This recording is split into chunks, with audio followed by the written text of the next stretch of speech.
Okay, good morning. This is the regularly scheduled meeting for the Board of Fire Commissioners. It's Tuesday, March 19th. Ms. Gomez, can you call the roll? Hudley Hayes, Here. DeLugich, Here. Babcock. Here. Hara. Here. Woods Gray. Here. Fire Chief Crawley. Here.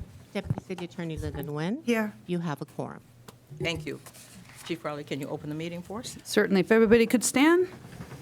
Hand over your heart. Ready? Begin. I pledge allegiance to the flag of the United States of America and to the republic for which it stands, one nation, under God, indivisible, with liberty and justice for all. Please remain standing and join me in a moment of silence in honor of our past and present members of the Los Angeles City Fire Department who devote their lives to the protection of our community. Thank you.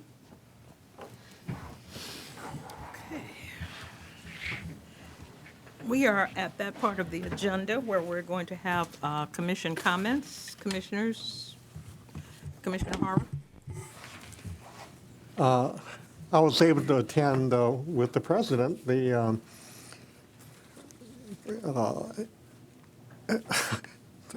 ceremony for promotions, and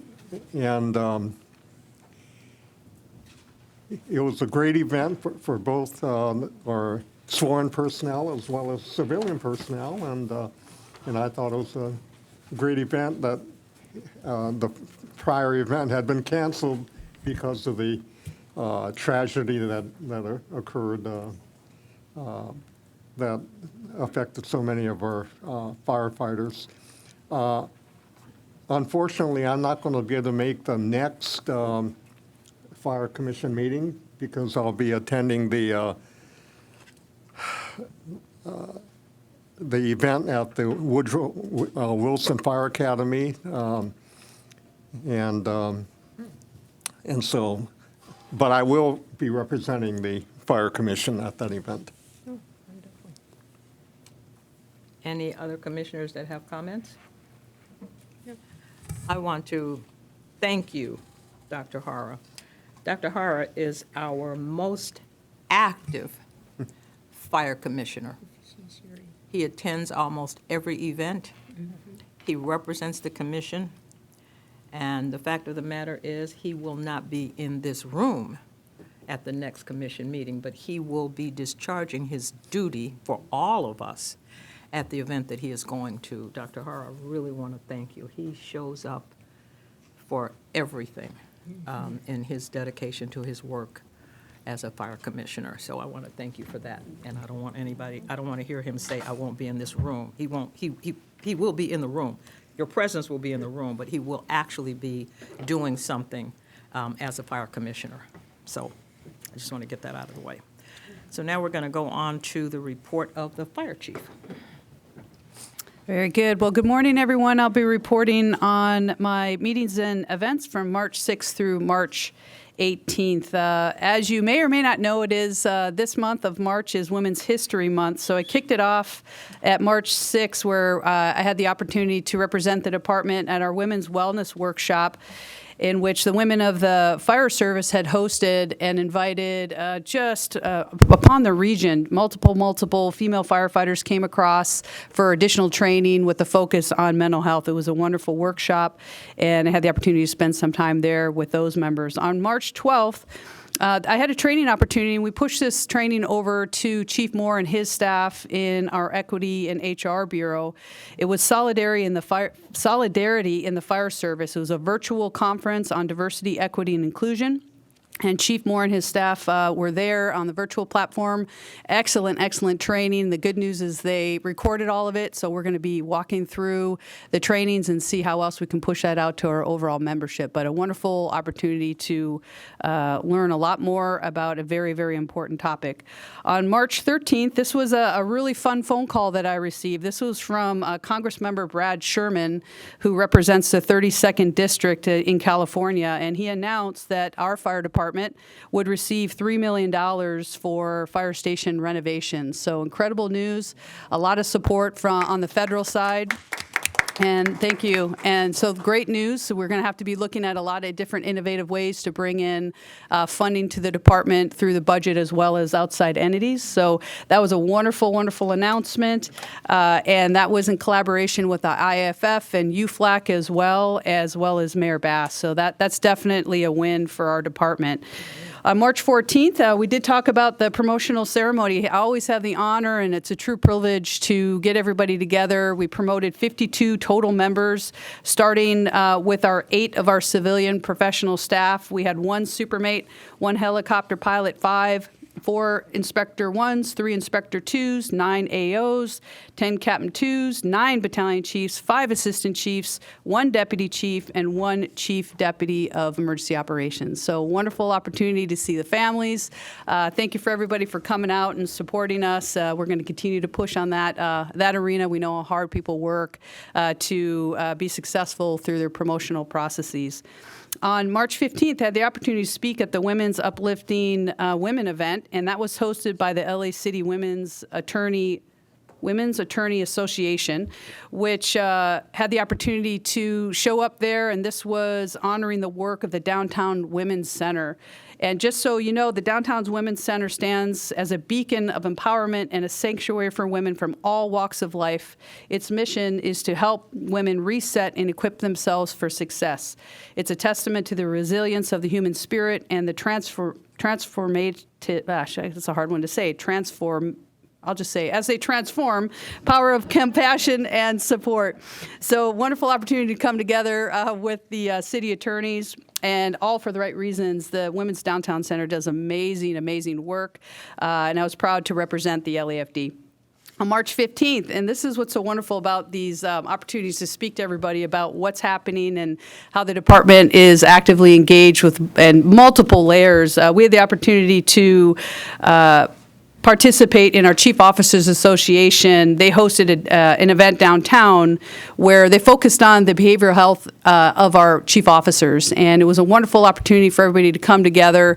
The Chief Officers Association, their executive board, did a fantastic job putting on this event, and it's just many, many layers that we have to continue to push to make sure that our chief officers and our members as a whole receive the training, especially on the behavioral health side, which is very, very important. Late last night, I attended the Brentwood Homeowners Association meeting with Deputy Chief Flegel from our Operations West Bureau. Thank you, Chief, for attending that with me. I see David Barrett in the back with My Safe LA. They do an amazing job. What we wanted to highlight last night, specifically when we talk about preparedness and prevention within the city, especially with wildfires, that Brentwood Homeowners Association is now designated as a California Fire Safe Council. And it's not just a title, and I talked about that last night. It's a testament to their commitment to safety and well-being of every resident within their boundaries. So they're really setting the course and setting the pace for other communities to take an active approach when it comes to, like I said, the prevention and preparedness, and they did a fantastic job. And hopefully a lot of the other, I should say, communities that live in the very high fire hazard severity zone will take a proactive approach. It takes a village, as I like to say quite a bit, and they definitely are taking the lead in that. So very, very proud of that Homeowners Association for what they're able to accomplish, and thank you to David Barrett and My Safe LA for partnering with us, and we'll continue to push that forward. That's the end of my report. Thank you. We're now on to 2B, which is going to be a verbal report by the department on significant incidents for March 5th through March 18th. And Chief Fields is going to do that for us. Good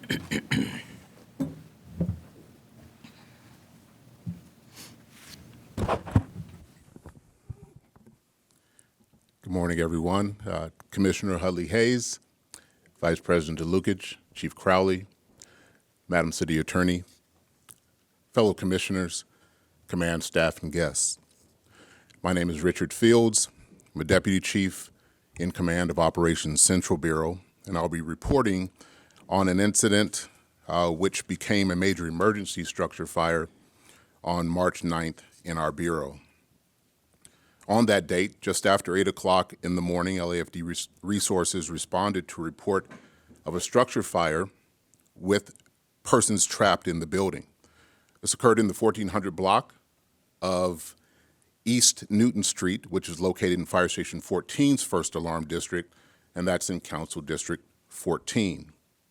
First arriving resources, including Truck 9, arrived first and reported a two-story commercial building with fire showing already through the roof. The building was determined to span some 60 by 100 feet, with 2 stories in the front and a 1-story in the rear of the building. Companies were deployed to protect the exposures on the 3 sides of the building, left, right, and the rear, which we call the Bravo, Charlie, and Delta sides. Companies operated in the defensive mode and in the exposure profile as the main building, the building on fire, was deemed not survivable or not able to be saved. The building was doing business as an illegal grow operation. Due to the fire's size, scope, and complexity, the fire rapidly grew to a major emergency incident. The command, initially under Battalion Chief Scott Anderson, was then transferred to Assistant Chief Mel Beard. It took 114 firefighters and paramedics an hour and 13 minutes to get an initial extinguishment of that fire. Due to the reports of persons trapped in the building, a thorough search was conducted, including 2 separate K-9 units. However, no bodies or no persons were located at the scene. Due to the chemicals being used in that business, which was later identified as sulfuric acid, 5 members who were aggressively protecting those exposures on the back side of the building started to report irritation to their hands and face. And the area that they were in, they were not required to be fully encapsulated with a face piece, but subsequent direction from the incident commander ensured that everyone who was working in that vicinity or in the scene was fully encapsulated to prevent further injury. Those 5 members who were originally reported the injuries were treated by our paramedics on scene and transported to LA General Hospital for evaluation, and it's good to report that all members were released to full duty. The incident command was further stabilized with the assistance of our Certified Unified Agency, or CUPA, Department of Sanitation, the Watershed Division, LA County Health Hazmat, the Fire Prevention's Cannabis Unit, as well as other city agencies, including LAPD Major Crimes. Fire's cause is still under investigation, with LAFD Arson Counterterrorism as the lead, assisted by the Joint Hazard Assessment Team. That's the end of my report for this fire, unless there's any questions. Thank you. Commissioners, any questions? Thank you, Chief Fields. Thank you. We are now going to have the, oh, I'm sorry. I always forget that.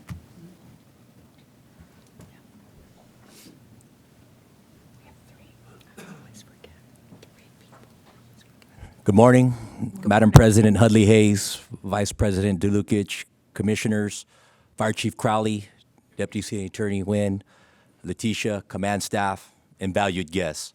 My name is Vince Alvarado, and I'm the Assistant Chief assigned to Command 42 B Platoon in Operations Valley Bureau.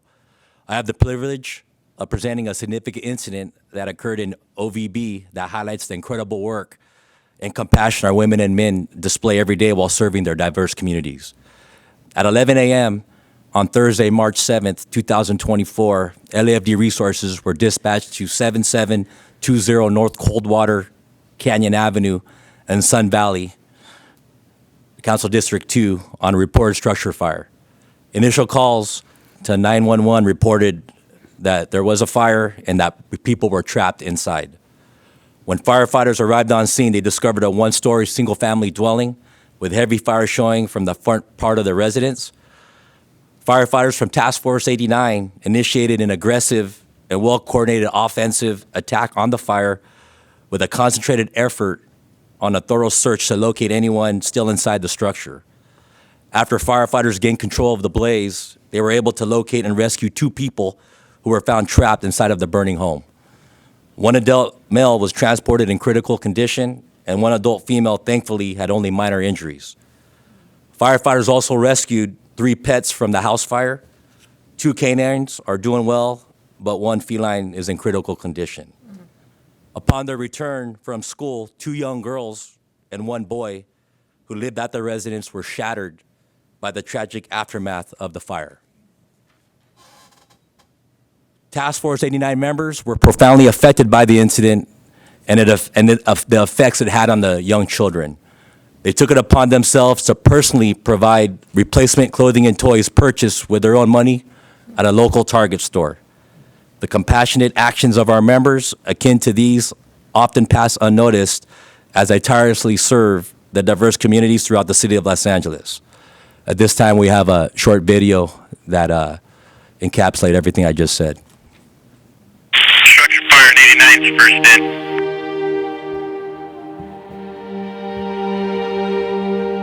Is responding to the structure fire. We have reports that they're trying to rescue someone from the house.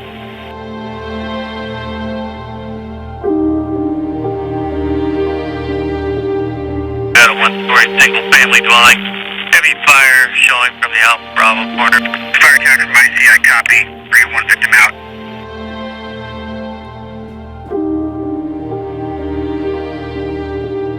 I see. We're gonna call a knockdown.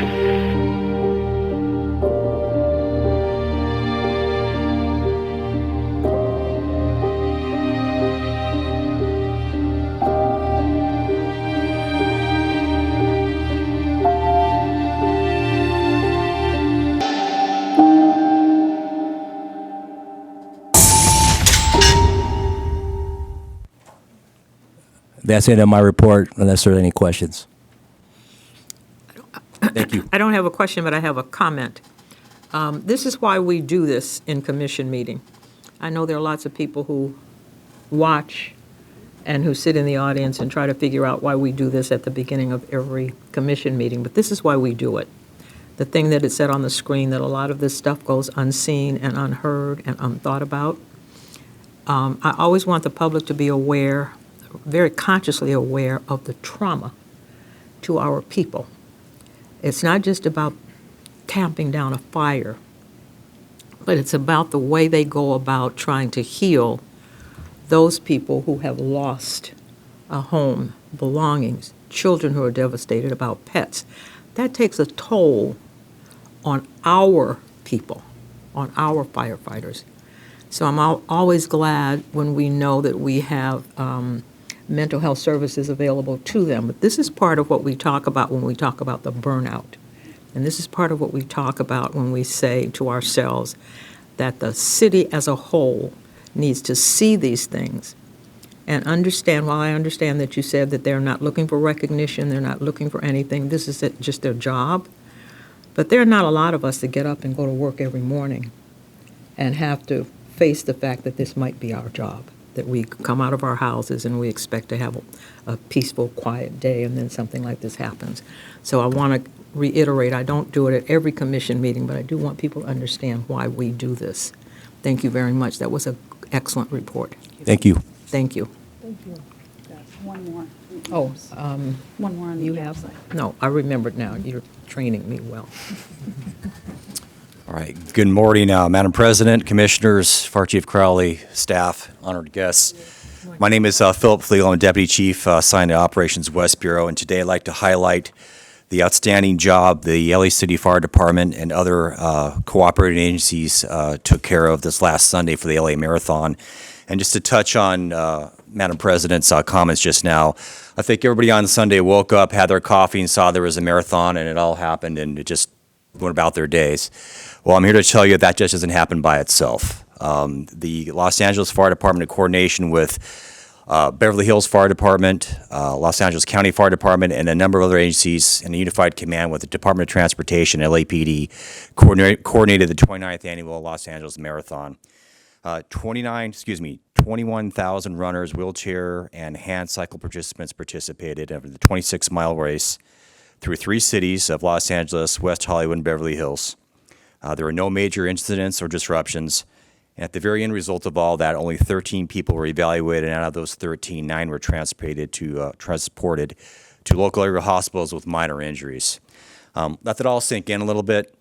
21,000 people going through a race, and I think about 20,000 of those people are not athletes. There are people like me and you that want to go for a little walk or a little race, and things happen when you go through that much activity, and that's why we have to prepare for that type of stuff. So the size, scope, and complexity of the incident made us get into what we call unified command with the agencies and the objectives that we need to accomplish for the potentialities of not only knowing that this is going to be a planned MCI multi-casualty incident, but whether potential things could happen. So 3 different cities, 26 different, 26 miles, coordination, communications, resource sharing, playing in different people's areas, a lot of things going on. The scope of that, it's a world stage. Everybody's watching us. Everybody remembers Boston Marathon in 2013 and the tragedy that happened there, the political climate we're currently at right now. Things to consider with the scope and the complexity, fire, law, traffic issues, and the what-ifs that could possibly happen. So how we do this is 4 months ago, Los Angeles Fire Department took the lead in planning this event with LAPD and Department of Transportation and developing a unified command and organization that includes public information officers, incident command, logistics, safety officers, planning, finance to manage this event.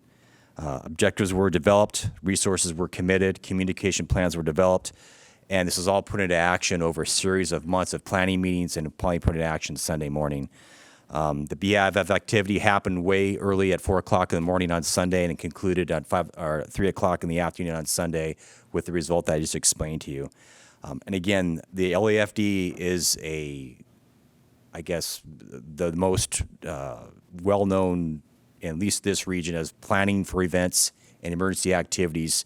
And that's why we go through this much planning to make sure things that go right and the contingencies are put in place in case something does go wrong that we need to act to. So just want to highlight that. And again, if there are any questions I can answer, I can take them now. Commissioners? Madam President, thank you for the work that you did with the marathon, but I also wanted to call to your attention, West Bureau had the Academy Awards, right? Yes, ma'am. And the Fire Prevention Bureau handled it along with West Bureau, and they did an outstanding job on that, too. And I saw firefighters in the news, so I knew they were there. And there were lots of incidents that happened at that particular awards show, but everything went off very smoothly. So I just want to point out that there's not just one incident that they are handling. They are handling multiple incidents within a week or time, and they're planning. It takes lots of hours to make sure that these events go off smoothly, and we seem to be very good at it. Thank you. You're welcome, ma'am. And again, it's a team. We have incident management teams or field incident management teams that manage these things. So it's not all centric to West Bureau. These are teams that go out and manage these things that are highly trained in their specific areas of discipline. So it really works really well. So I commend the Fire Prevention Bureau because I know that the inspectors have a great part to play in that Academy Awards and the success part of it. Yeah. yes, ma'am. But since you're in charge of the West, and it's in the West. I will humbly take credit for that, but I can't. But thank you. Thanks, Chief Flickio. Thank you very much. See, this is a whole nother dimension of what the fire department does. So, thank you very much. That takes us to, it would take us to presentations. We've got the Do we have, EMS. I forgot. Oh, Chief Sal, I am so sorry. I missed you. You're doing medical emergencies for that same period. Yes, ma'am. Hey, good morning, Madam President, morning. Commissioners, Chief Crowley, Deputy City Attorney Nguyen, colleagues and guests. My name is Peter Schall. I'm Assistant Chief assigned to EMS Bureau. This morning, I'd like to highlight a particularly challenging incident that occurred on Sunday, March 17th at about 3 p.m. At that time, Light Force 10, Engine 26, and Rescue Ambulance 15 responded to a traffic accident on the westbound 10 freeway at the Hoover intersection. What they found when they arrived on scene was a two-vehicle accident involving an extended cab pickup truck, which is just simply 2 doors with a little cab in the back, and a Tesla Model 3. It appeared that the truck had actually struck the center median and overturned, while the Tesla was right side up and the driver was out and walking around. The challenge with this particular incident was the truck had 6 passengers inside of it. And again, this is a small pickup truck with just a small extended bed. Of those 4 passengers, 4 of them were children. Of those children, 1 was a 6-month-old. The driver was still pinned in the truck, having been overturned, and required the jaws of life to free them. The cab of the truck was crushed, and the adult female in the front side passenger compartment was also deemed to be in critical condition because of the extensive damage to the truck. The captain on Life Force 10, having numerous years of experience and familiarity with that freeway area, with that freeway intersection, quickly assessed the situation, began to free those patients, and also simultaneously called for rescues, a physical rescue assignment, and additional units to assist. The challenge that he had was that it was 3 o'clock on Sunday, and as Chief Flegel just noted, that's when the marathon got out. So we had a huge traffic issue, coupled with the fact that the freeway was now blocked by this incident. So with the coordination and his familiarity with that area, he coordinated with CHP, shut the freeway down, was able to route units oncoming on the opposite direction of the freeway, which expedited their arrival on scene. So, and unfortunately, due to the extreme force generated by the accident and the lack of adequate seatbelts for all occupants in the truck, the driver did not survive his injuries. However, mom and the 4 children were all transported to a local trauma center where they required some surgical intervention. So it just kind of highlights the challenges that we deal with on a day-to-day basis, and the experience and the qualifications of the folks that come to address these incidents. So, Thank you. Okay. Commissioners, you have any questions? Thank you. Now I know why I couldn't get to Pasadena on Sunday. Yes, ma'am. Multiple reasons. Multiple reasons. Thank you very much. What I'd like to do, we're at 3, which is presentations, and with your consent, I would like to hold the presentations until the end of our meeting. Sounds good. So I'd like to now move into public comment, and then we'll take the consent agenda items, and then we'll do the presentation. So public comment, we have Tamika Hubbard of the Stentorians.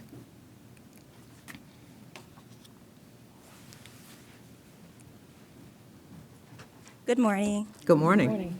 First, I want to say good morning, Madam President, Fire Chief Crowley, City Attorney, and Fire Commissioners, everyone in attendance today. My name is Tanika Hubbard. I'm the Assistant Vice President for the Stentorians organization. Today, we gather here to honor the remarkable achievements of retired Chief Delisa Davies. The first Black female firefighter hired with LAFD in November of 1984. Captain Davies has dedicated 31 years of her life to this organization, facing numerous challenges and breaking barriers along the way. I stand here today to express my deepest gratitude to Captain Davies for her courage in paving the way for us all standing here today. It is important to acknowledge that Captain Davies' trailblazing journey has inspired many, including myself. As the Assistant Vice President of the Stentorians, I am proud to stand here as a testament to the impact that she has made on aspiring Black women in the fire service. To be able to see a woman who looks like me in a uniform I never imagined to be in is amazing. You grow up hearing that firefighters is a man's job, and you don't see it every day that a woman is in your seat. And to be able to see someone who looks just like me in this uniform was inspiring. Joining me here today are active and retired members of LAFD and LA County, Black female firefighters here to support everything Captain Davies has done in her career. The women present in this room are pioneers, the first of many. It is unimaginable to think that there has been less than 20 Black female firefighters hired in the totality of LAFD, and the same could be said for Los Angeles County Fire Department. However, by us being here today, we hope to inspire the young girls who look like us and to remind them that there are no limits in what they can achieve. I challenge everyone present in this room to take a moment and observe the significant gap between the number of Black female firefighters and the capacity of this room. So if you turn around, you'll see just a couple of us are here today, and that represents what we look like in the field of the fire department. Together, let us work together towards a future where the number of Black female firefighters grows significantly, ensuring that our profession truly reflects the diversity of our communities. Thank you again, Captain Davies, for being the first, for showing us that we can. I salute you. Thank you.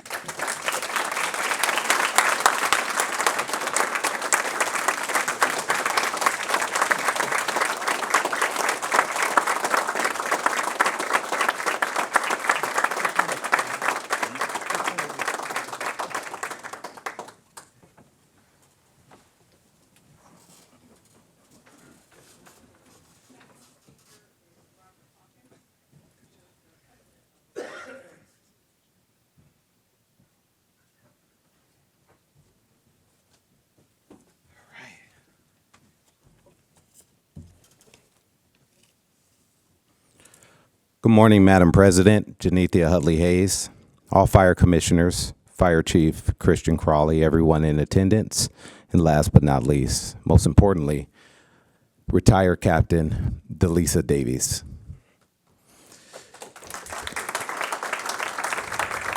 Okay. All right. My name is Robert Hawkins. I'm the president of the Los Angeles City Stentorians. I want to give honor to this month is National Women's Month, and we just concluded Black History Month. And, you know, I'm honored. We are honored, and we're grateful for this fire commission. That includes Tyler. We're grateful that you felt the need to recognize and pay tribute to the first Black female firefighter, Delisa Davies, who retired as a captain of the LAFD nearly a decade ago. I normally write my comments, memorize them, recite, but I'll be honest, I had a difficult time doing that because some feelings came up with doing my research and reminiscing about Captain Delisa Davies. After watching the short video presentation that the media put out, it briefly talked about some of the difficulties she endured. It talked about her friends. I believe that her friends are in this room today, the Los Angeles City Stentorians and the women in the fire service who supported her many years so she can endure the treatment that she took. The racism that you endured, Captain Davies, the unfair treatment simply because you are a Black woman. You endured this for nearly 31 years, yet you continue to help and recruit people in Sacramento and South Los Angeles to get in this wonderful career, the fire service. To come back nearly a decade later and accept this recognition, this is a testament to who you are. You are courageous, you are a pioneer, a trailblazer, and you are a mentor to so many people in this room today, including myself. The Stentorians thank you for what you've done, for lifting your head high and coming back here to take this award. I thank you. You helped us get ahead. These women in the room, you helped them get on the job. And I just thank this commission for recognizing the need. This was very, very important. So thank you.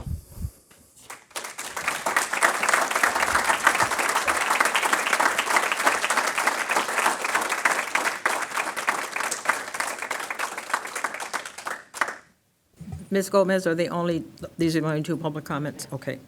So what we're going to do now is we're going to go to item 5, which is our consent agenda. And we have 3 things on the consent agenda. I want to ask my fellow commissioners, do you want anything pulled off of the consent calendar? No. We're good? Okay. So if I can get. Motion to approve the Thank you. recommendation and forward the report to the Collections Board for item 5A, and motion to receive and file items 5B and C. Seconded. It's been moved and seconded. All in favor? Aye. Okay, the motion carries. That's now going to bring us to the presentation portion of our meeting.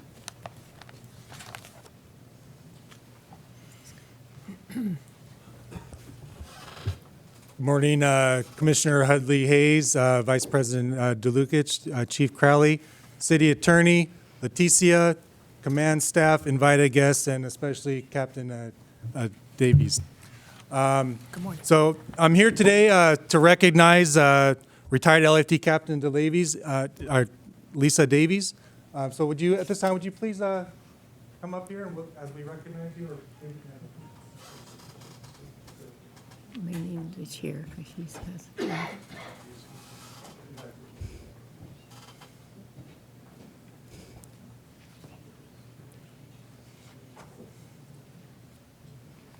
Okay, so just a little bit about retired Captain Delisa Davies.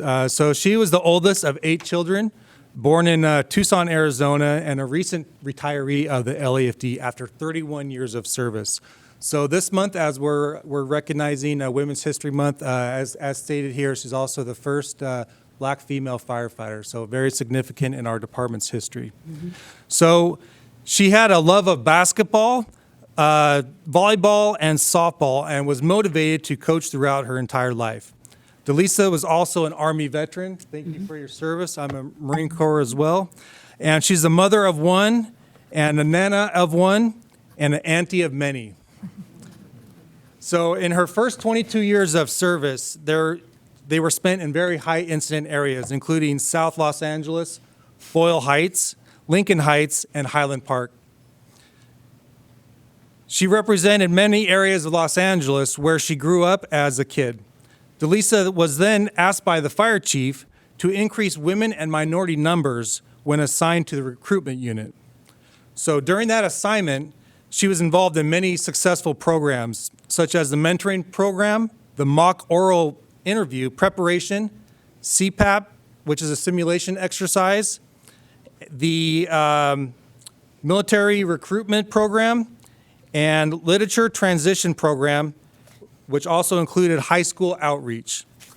So even in retirement, Delisa has continued to drive her recruitment effort for women and minorities in the fire service, so, and as well as our military. So she's been a proctor for FCTC, the written exam. She's also been involved with CPAP, and she meets candidates as they're entering the field. As they're graduating from the tower, she meets them, and she helps them as they're transitioning and relocating to different job assignments. She's also been involved with editing resumes. She sends out email blasts and helps in training and provides PowerPoints to females and those who are in need of assistance with interviews. So Delisa also has a special interest in military veterans as an Army veteran herself. So what does she claim as her motivation for success? It's her father. Her father taught her, you can do anything that you put your mind to. There is no such thing as the word can't in her family. It does not exist in their family's vocabulary. Stand up for injustice, and as her dad would say, not in my face. And always, always leave everything better than you found it. And I think it's safe to say that she left the LAFD better than she found it. So at this time, we have a short video that we would like to play that's been mentioned that aired by some of our local news. Delisa, do you need to sit? We're not done yet. We're only just getting started. We're just getting started. There'll be people that will tell them that, no, you can't do it, you're not cut out for this job or anything, but you know who you are in here. And you can't let anybody dictate who you are because you know who you are, but you have to believe that. We celebrate heroes during Black History Month. Sometimes those heroes are right next door. Delisa Davies is one of them. She's the first black female firefighter in the LAFD. We meet appropriately at the African American Firefighters Museum near downtown Los Angeles. Her story is worth celebrating. This is a very good career for women, men, anybody that wants to give back. It was 1984. By then, Delisa was already fearless. She spent 5 years in Germany in the U.S. Army as an intelligence specialist. When she came back home, she applied to the LAFD. And to make a long story short, she would not take no for an answer. Delisa made it.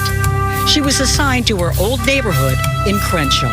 Basically, I grew up in the area. I was just proud to represent, and a lot of the people realized that I was the same kid that used to walk to church, and so they were proud of me as well. Not everyone was proud. Not everyone was happy to see her on the job. There were some that didn't talk to us, but that was fine. They tried to haze me, but that didn't matter.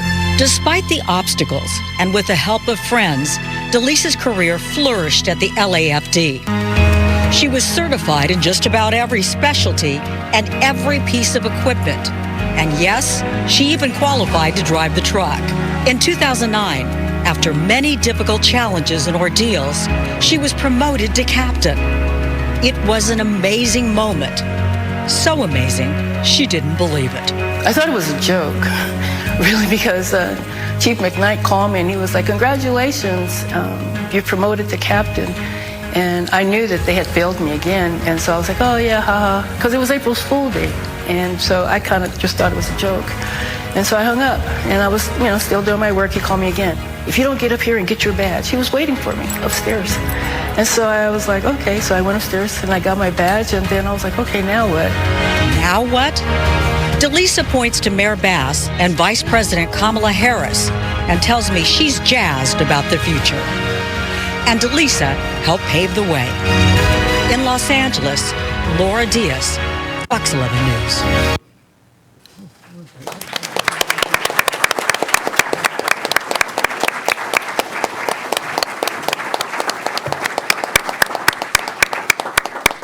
All right, so at this time we have a certificate of appreciation, and I'd just like to read this. So this is in recognition with sincere gratitude for your dedicated service, diligent efforts, and commitment to the development of equal career opportunities within the fire service, particularly for women in the African American community. On behalf of the Los Angeles City Fire Department, we commend you for your professionalism, your service to the citizens of the city of Los Angeles. The Los Angeles City Fire Department also commends you and extends our appreciation for your outstanding support and relationship with future firefighter candidates throughout your mentorship work at the LAFD Youth Metro Fire Academy. Your dedication has benefited the members of the LAFD, many of which are in this room, and the community that we serve. Your work has reflected well on the entire fire service. We wish you the best in your retirement. Signed on this 19th day of March 2024, Fire Chief Kristen Crowley.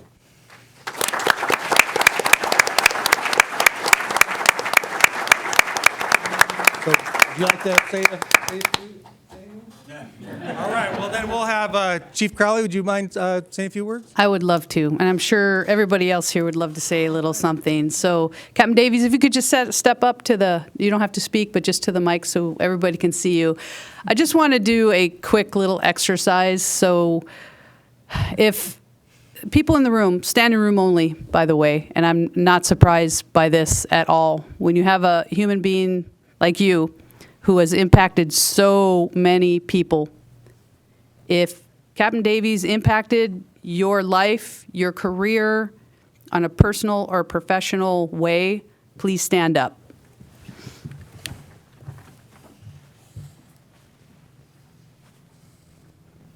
So let's take that in for just a moment. Captain Davies, if go ahead and sit down, everybody. Thank you for doing that. So that was pretty much everybody. One thing that came to mind was the impacts that you've had on all of us here, including me. And with that, one thing that came to mind was if she can see her, she can be her. And you talk about the impact of what you've been through, your career, your tenacity, your will to just continue to give back is incredible.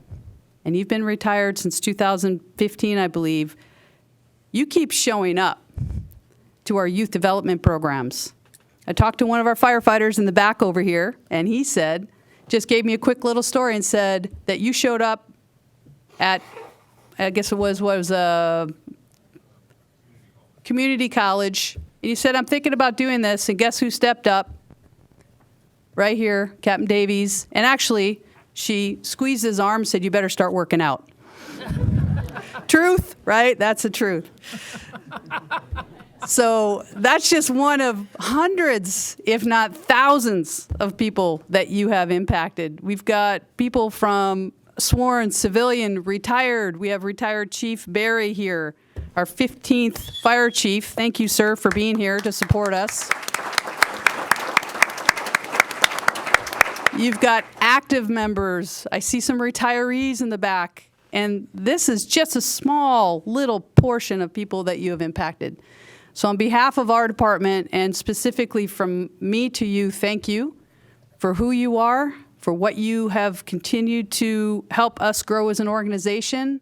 You are a reminder, a stark reminder, that it's never going to be enough in regard to our push within our organization to ensure that we do have proper representation for all the right reasons.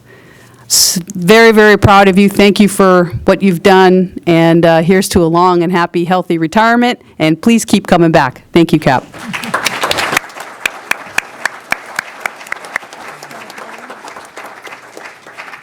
Couple more. Oh, yeah. Commissioners, comments? Oh, I would just like to say that Captain Davies was here when I came, and after she retired, I started noticing her at the youth academies and in different places. And sometimes I would say to her, wow, retirement is really good for you, because she was looking really great. So, and hearing your story is quite inspiring, and we need to continue to pass that story on so that people hear it and inspire others to come behind you. Thank you for your continued service. Thank you for your military service to this country. And the Marines is no joke. So that was that was an outstanding service. And I'm happy that you ended up with LAFD. And thank you for inspiring so many young people, and we need you to continue, because as you know, we still have a lot of room to grow. And anything you can share with anyone about how we can do it better, or what you think needs to be done, please, I'm all ears. I would love to hear. And I'm sure that those years were trying years. I just know from all the stories I've heard. But I'm glad to see that you were strong enough, tough enough, and your daddy put it in you. You're not going to take anything. And he prepared you for the fire department when you didn't even know you were doing that. So thanks so much for all your service in every capacity, and we look forward to your future endeavors to help us grow. Thank you.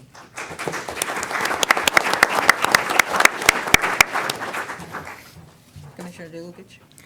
I just wanted to explain why I stood up when Chief Crowley asked who's been affected by Captain Davies. When I worked for then Councilmember Jackie Goldberg, who was chairing the Personnel Committee, yes, I did, and you were there, and Captain Davies, I don't think you were a captain yet, but a group of very brave women came forward to talk to then Councilmember Jackie Goldberg to describe what women and black firefighters were facing in the department.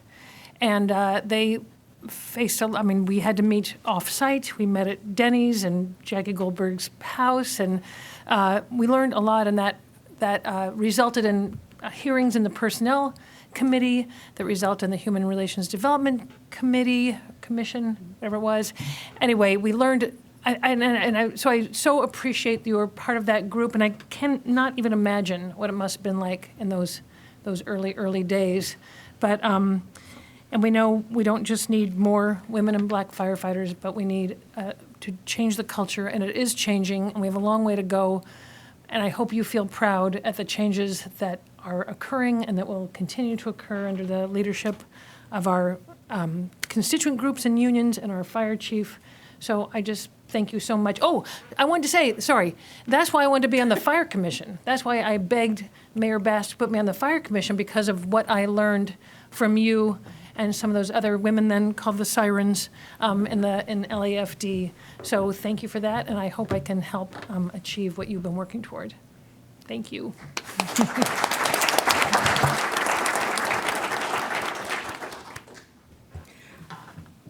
I stood up because 10 years ago, I was asked by then Mayor Antonio Villaraigosa to be part of the Fire Commission. And he asked me to be the president of the Fire Commission.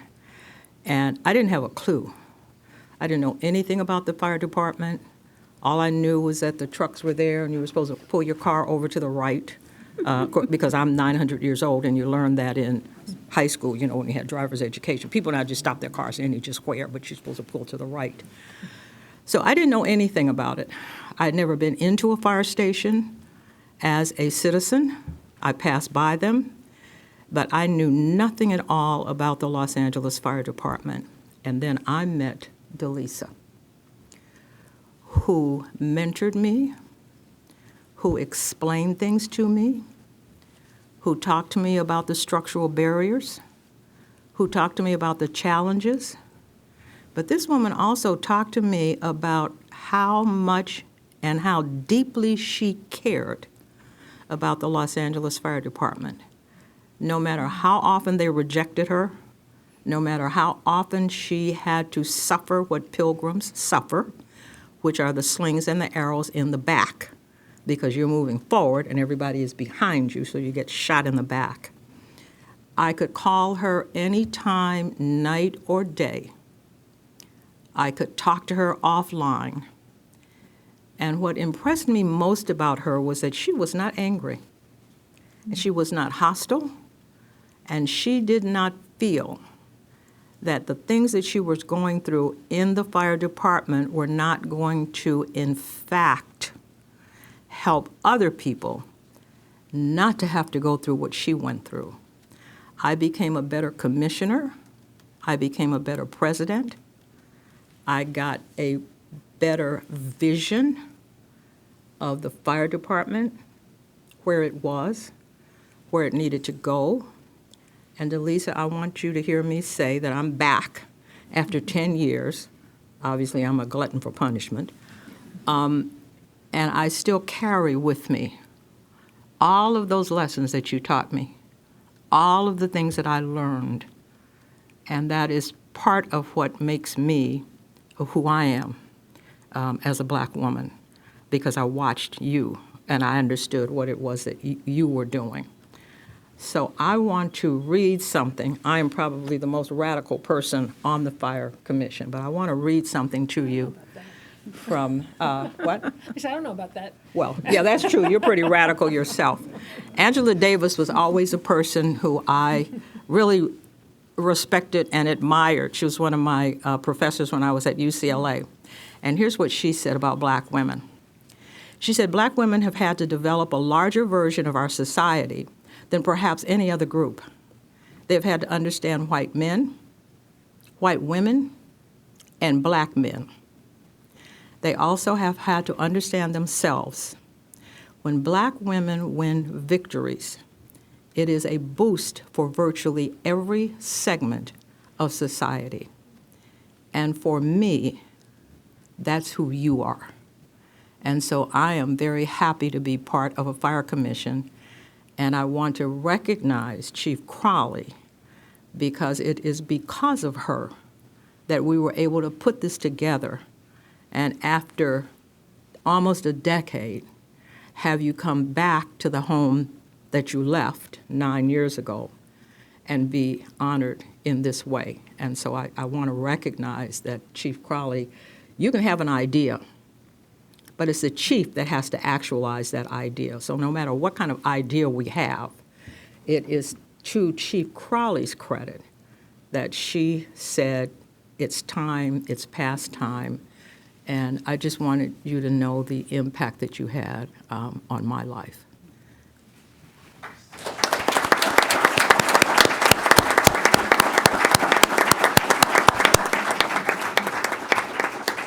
All right, so please don't go anywhere. We have one more. You can go ahead and have a seat, and then we'll take pictures. We'll take pictures at the end of this. So please don't leave. Wait. He did ask her, but she said no, I think. Do you want to? Would you like to say something? No, you can't. Okay. All right. Okay, so again, in honor of Women's History Month, we do have one more presentation to make that's not on the agenda. President Hudley Hayes, would you please come up to the podium?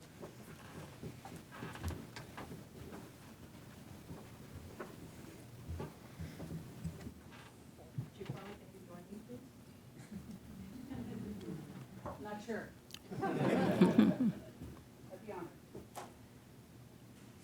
This is a certificate of appreciation from the Board of Fire Commissioners to you. I couldn't believe that as a first female fire chief, nobody did a certificate of appreciation for you. You've 2 years on the job, and what I want to say to you is that this fire commission, and I hope everybody in this room understands that during Women's History Month, this woman is also a history maker. She's the first woman to run the second largest fire department in the nation.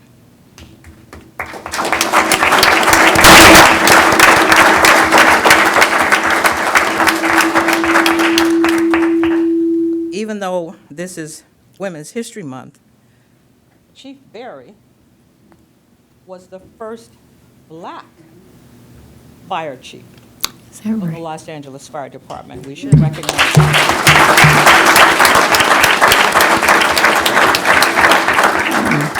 So I want to read this to you in celebration of Women's History Month and for your 2 years of dedicated service as fire chief. We extend our heartfelt gratitude and admiration.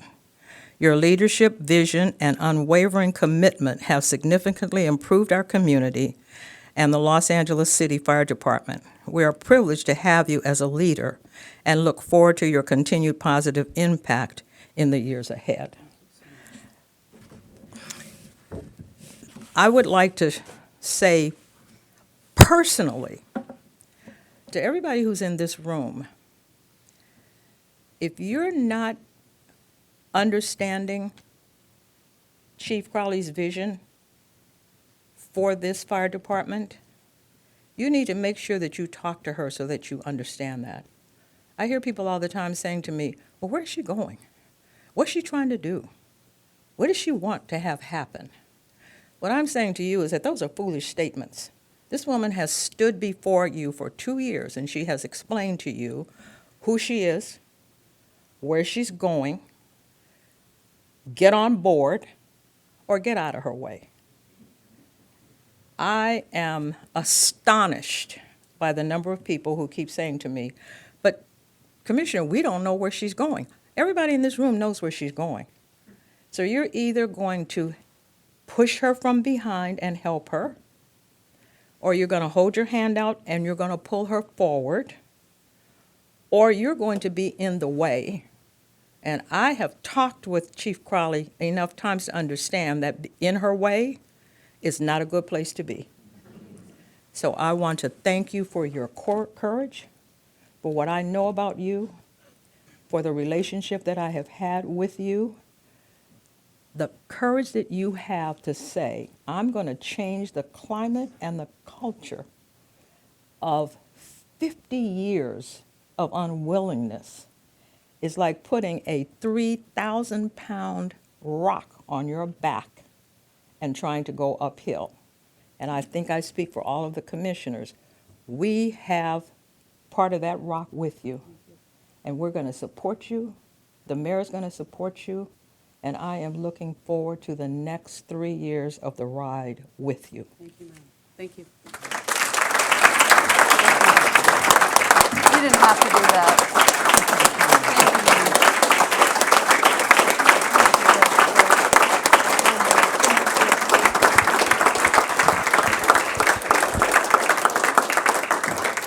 Just briefly, thank you, ma'am. You did not have to do that, but with that, this is why we're here. And I want to focus on you and your legacy. And when we talk about there's still work to be done, there's still work to be done. And when I see you, I'm reinvigorated. So thank you. Thank you to the Stentorians and everybody that's in this room. We all know where we need to go. And we're going to get there. So the collaboration, the teamwork, just the will to be better as an organization, it's our time. So thank you to the commissioners for the opportunity, but I want to focus back on you. So thank you very much. And again, let's get to work. So thanks, everybody. Yes.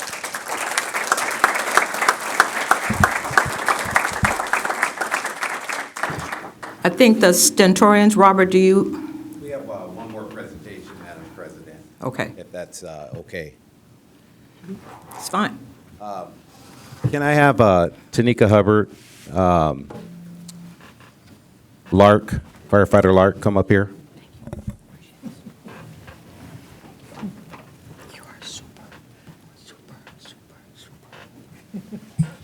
You know what? Can I have all female firefighters, active and retired, come up here, please?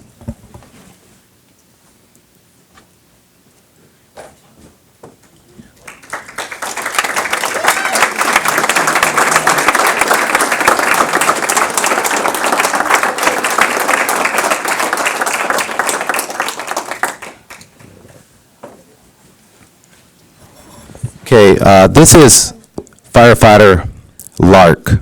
She's recently gotten hired, finished our academy, is on probation.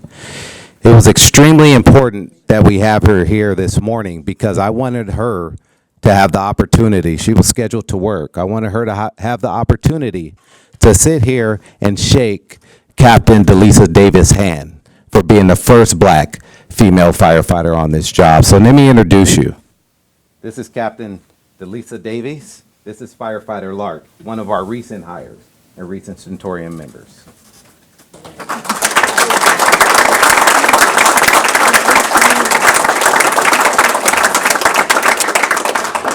Like I said before, I may be the president of the Stentorians, but I'm not running anything. I have two women that are in leadership positions, okay, that are the executive vice president and assistant vice president. So I need to step aside because they have a presentation for Captain Delisa Davies.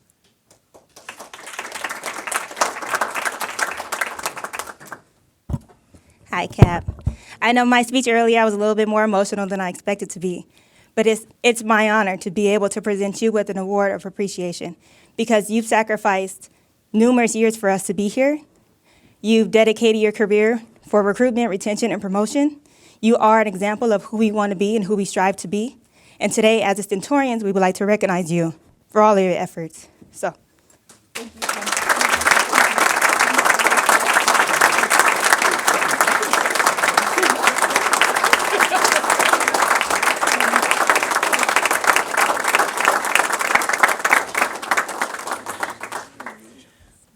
Please don't make me cry. Thank you for, I'd rather not. This is overwhelming for me. I'm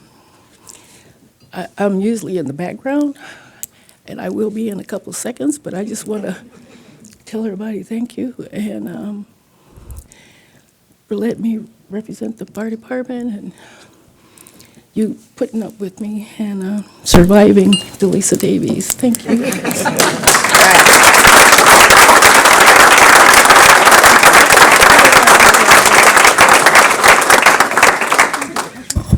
Maybe a good chance to get a photo.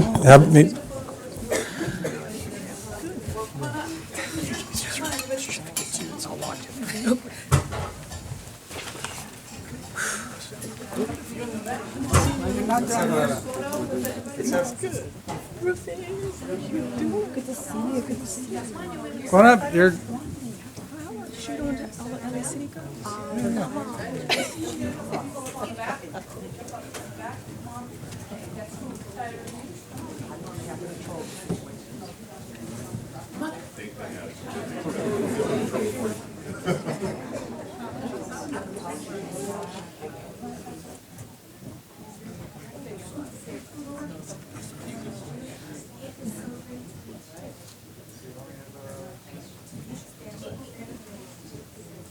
Great job.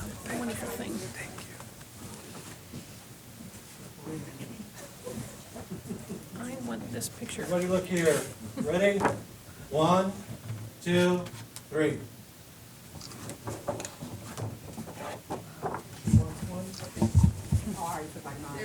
There you go, Mom. Smile. There it is.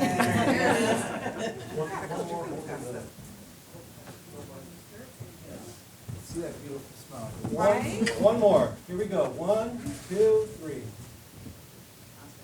Okay, all right, commissioners, want to come on in? Yes. Hey, you.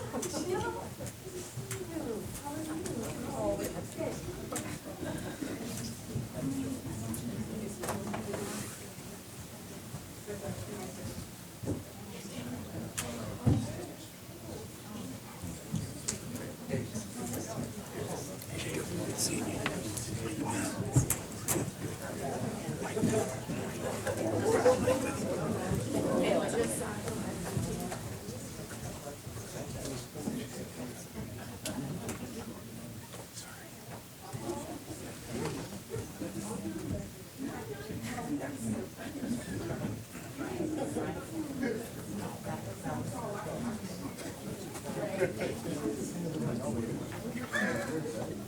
we go.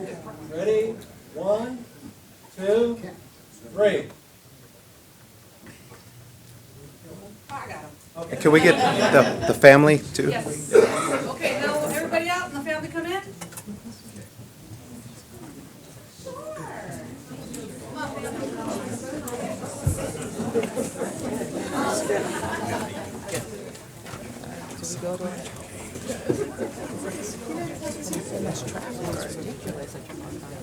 Oh, I can, listen, I can imagine 1988.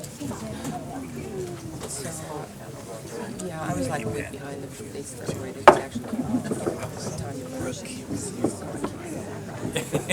I represent the county as one of the first. Yeah, I can write a book.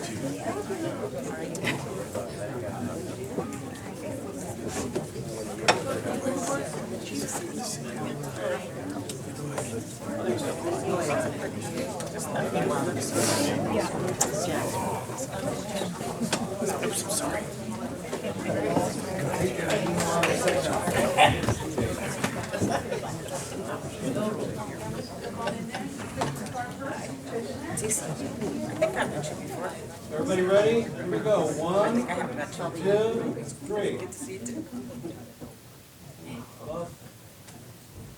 Good? All right. Good? All right, everybody.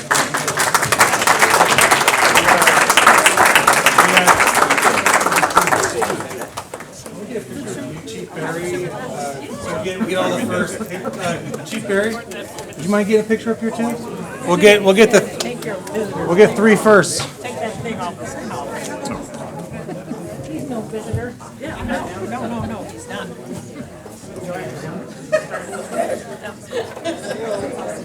1, 2, 3.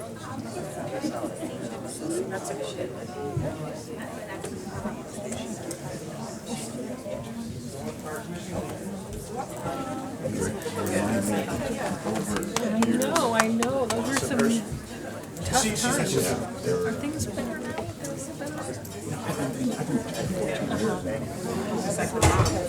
Yeah.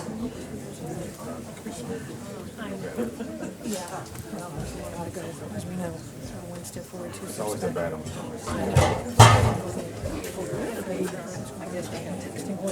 I guess we have to adjourn the meeting, don't we? I know. You too. Great to see you.